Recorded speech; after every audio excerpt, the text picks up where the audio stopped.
loved coming to play touch rugby every Sunday.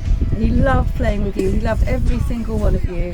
He just was so full of enthusiasm for his touch rugby, and I'm sure he is here with us today.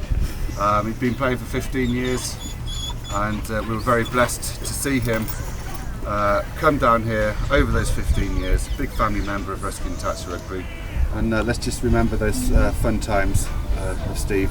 His legend will always live on with us. I'm a soul man. I'm a soul man.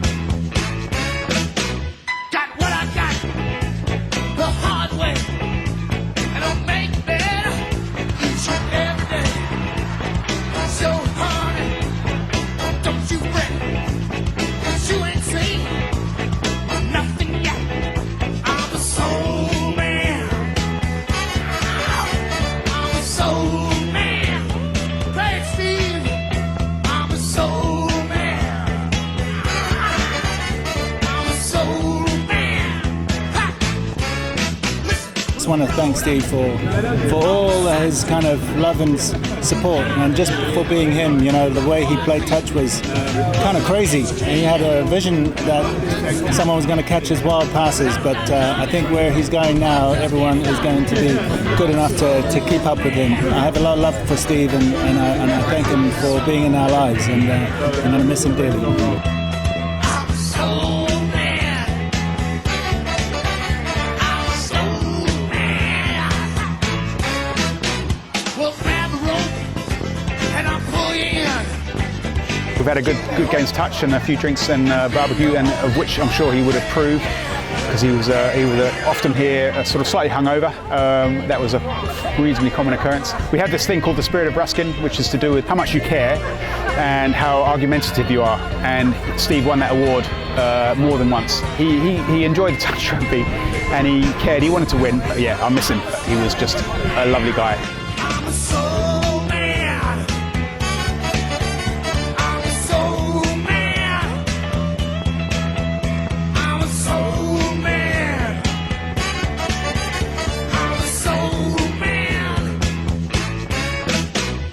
I work in this amazing office space in Brixton, and really the only reason I took that space is because Steve was there. If I was ever having a bad day, he'd be like, "Come on, Elle, you've got this." And he never ever took the lift. So on the 7th floor, and he would always take the stairs, which is crazy. He was so fit and healthy. And a couple of times he took my dog, and my dog basically didn't make it. He had to like wait on the 5th floor for him to catch up. Soul man. Ha!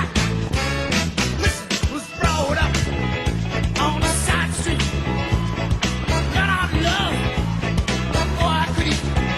I was educated from good stock. But I start loving. I just can't stop. I'm a soul man. I'm a soul man. I'm a soul man. I'm a soul man.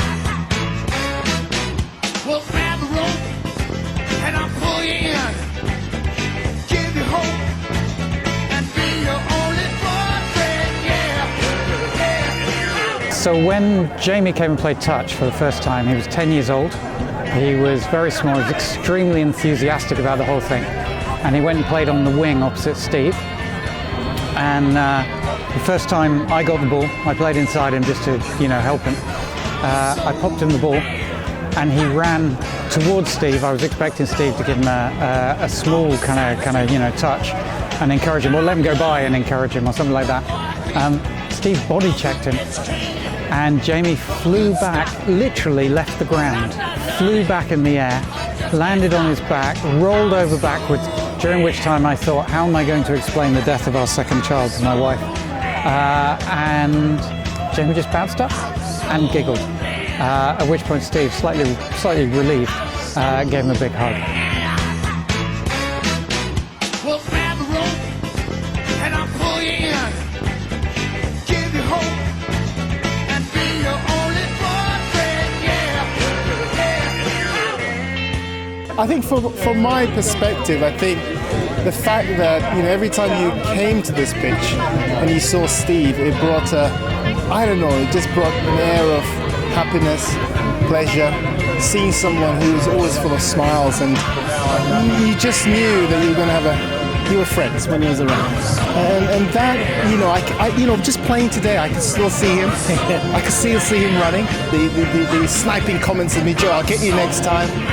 So we miss that, and I think, you know, our memory will never die with Steve. You know, we'll always remember him. He was part of us for a very long time, I think.